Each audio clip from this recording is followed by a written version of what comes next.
Good afternoon, America. Today is Monday, the 22nd of January. It is 12:46. We have one more character, and then a group of people, and then we're done with this topic of obedience. Been on it for a while. I'm going to start off with a little sound sayings.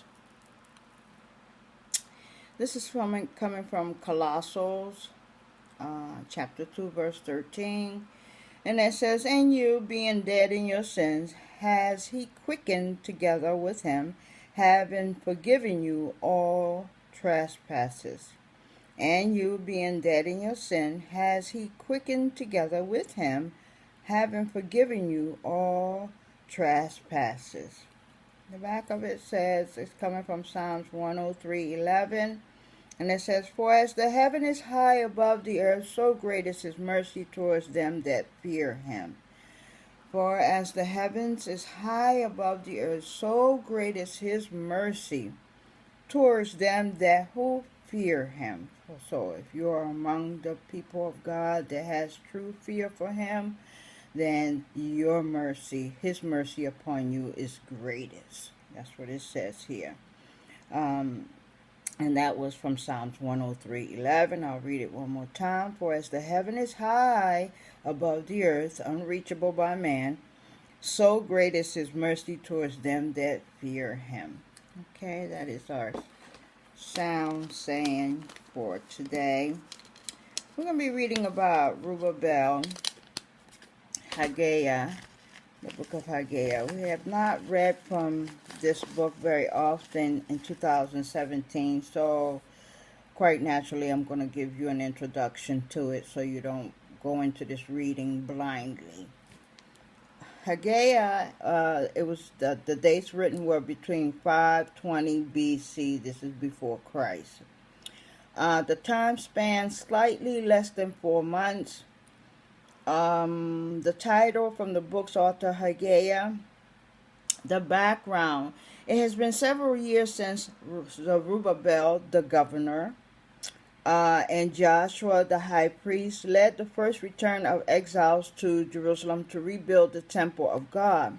Haggai, already an old man, came with them. Now this small group with great aspiration had come upon hard times. They have allowed the negative influences of opposition and scanty resources to discourage them to the point of quitting. So they almost decided not to build the temple of the Lord because of all the discouragement that they were receiving and all those they were trying to block them from building this temple, and the fact that they were low on supplies and all of that contributed to them wanting to quit. Okay. After having completed only the temple's foundation, the Jews' neglect of the temple is made worse by their preoccupation with constructing elaborate homes for themselves. So they were more concerned about building their own homes at one point than they were about building the temple of the Lord. And these homes that they were building for themselves, of course, were elaborate homes.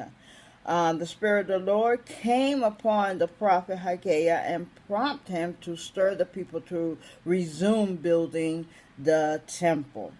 Where was this written? In Jerusalem.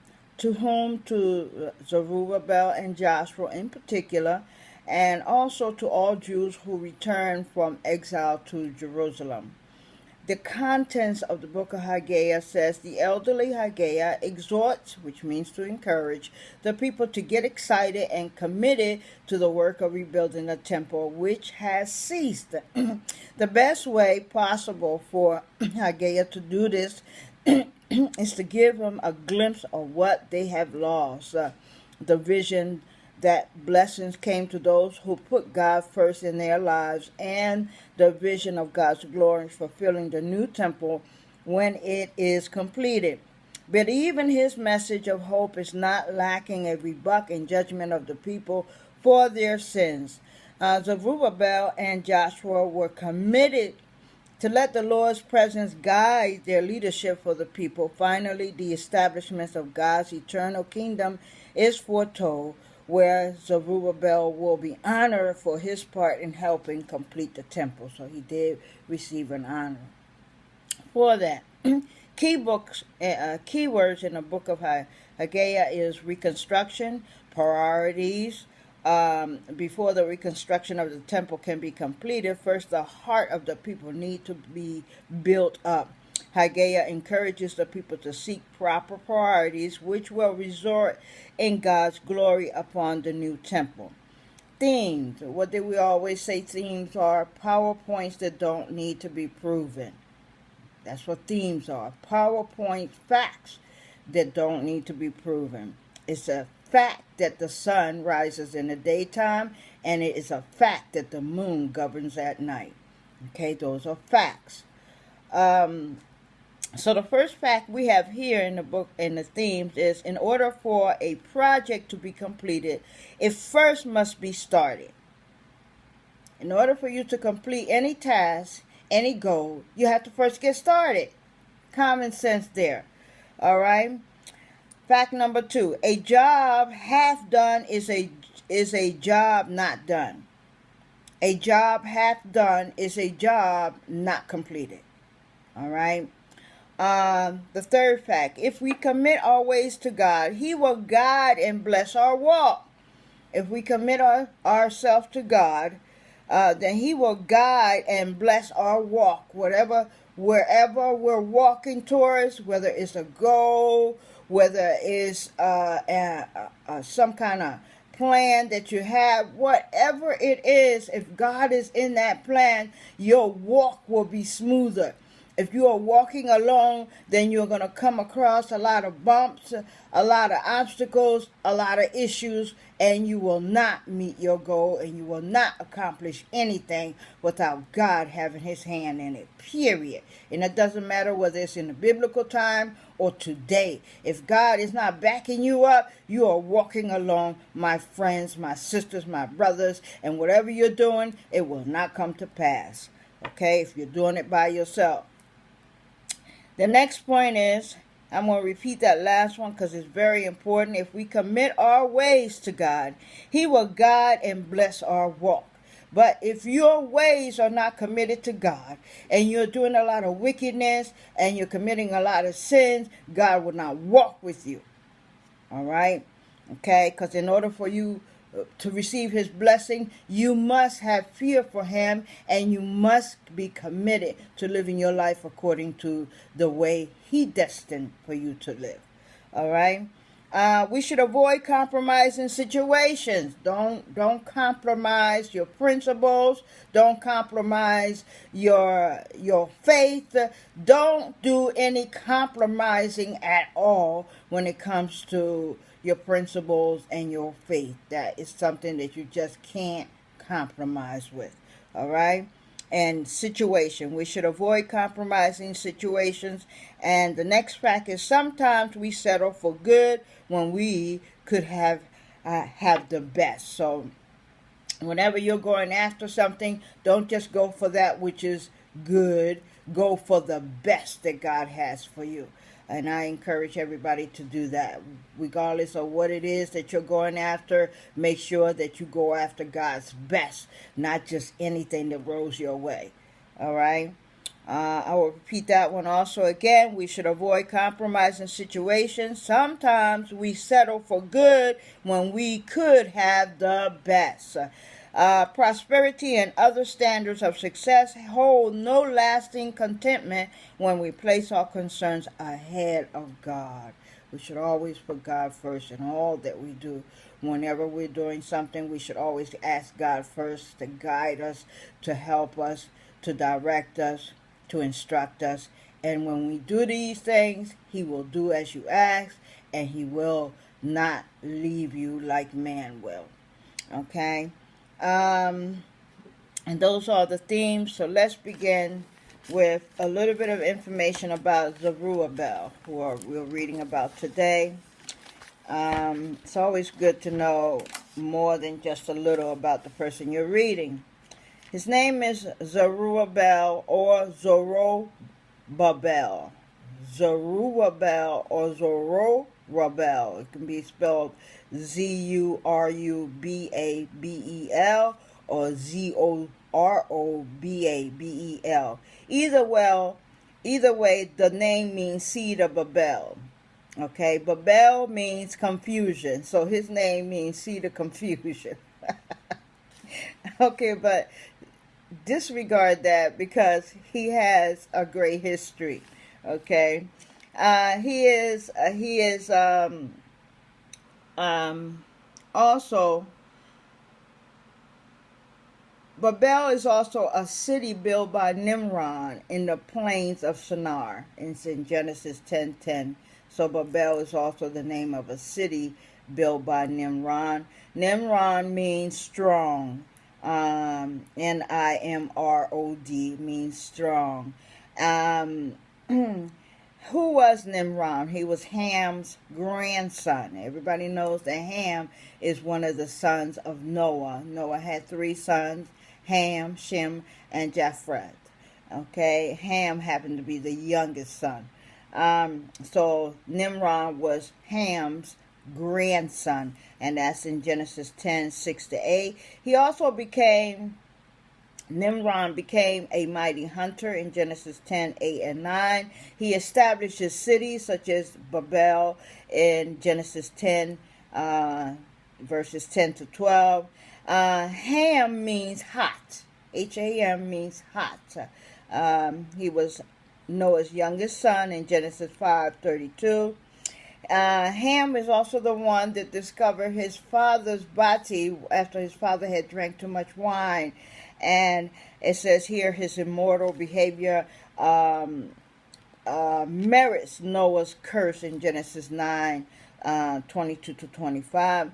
He was also the father of the repopulated earth, Genesis 10:6-20. Shem was the oldest, Ham was the youngest, Japheth was the middle. Japheth means widespread. Now a little bit more about Zerubabel or Zorobabel.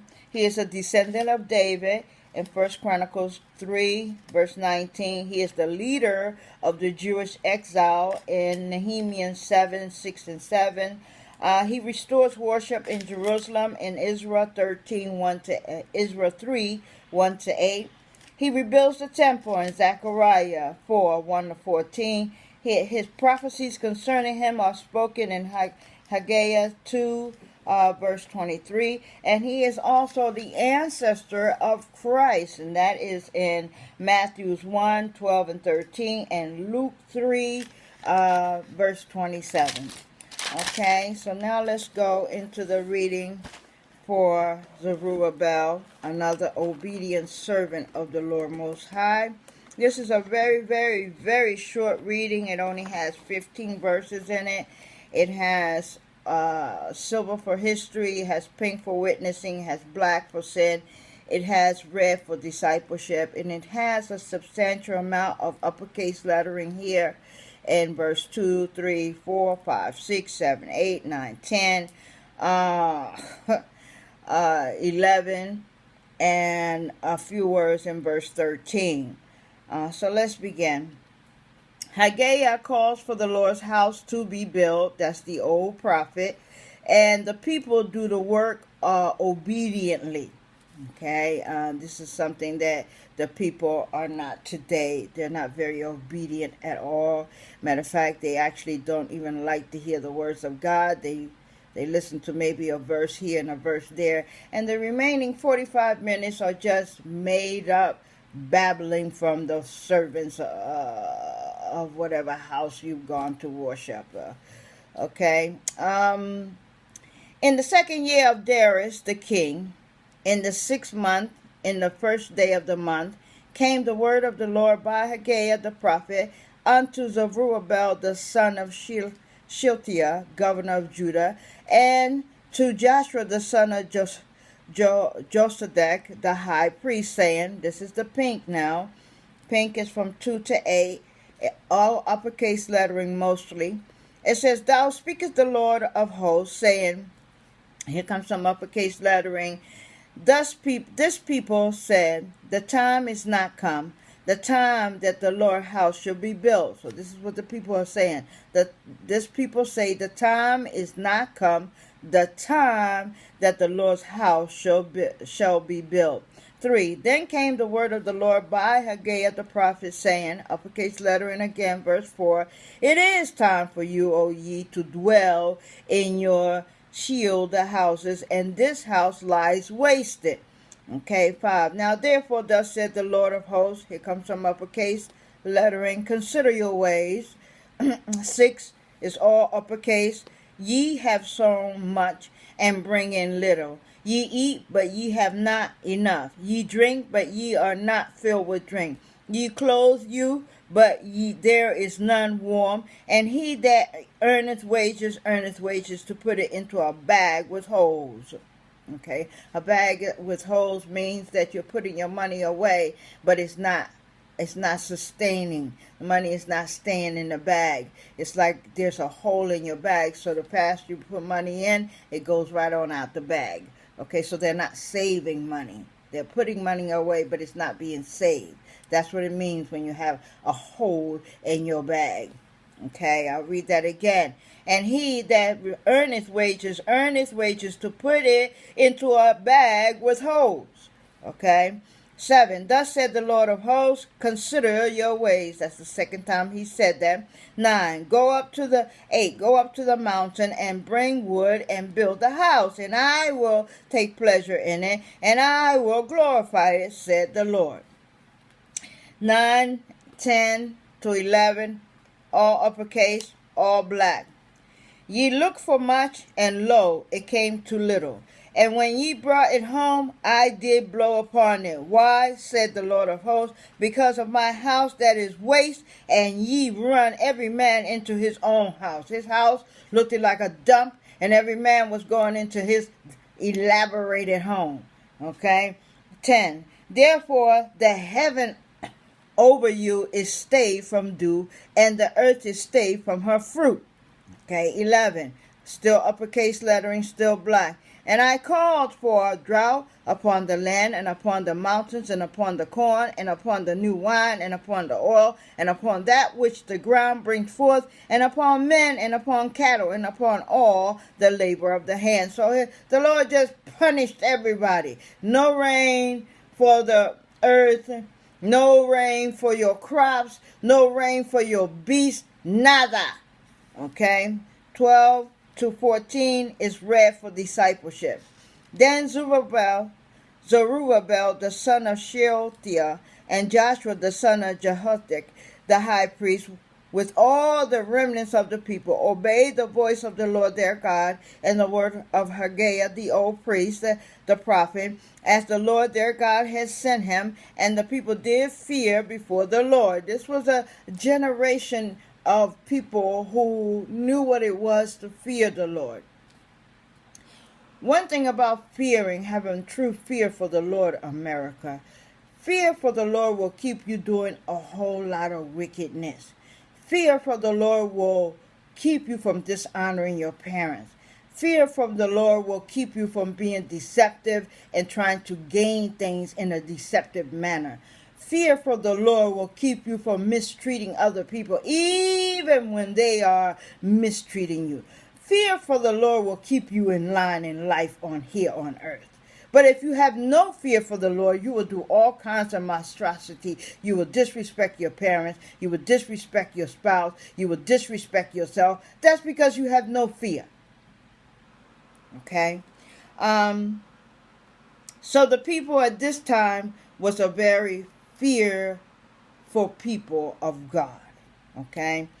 13. Then spake Haggai, the Lord's messenger, in the Lord's message unto the people, saying, I am with you. That is the only uppercase lettering in this verse. I am with you, saith the Lord. I am, that's his name, with you, saith the Lord.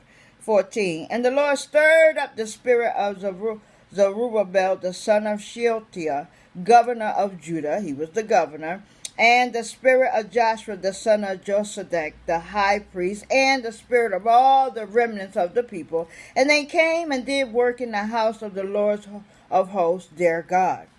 15 is silver for history, and also the last verse. In the 14th and 12th day of the 6th month, in the 2nd year of Darius the king. Okay, and that is it for today.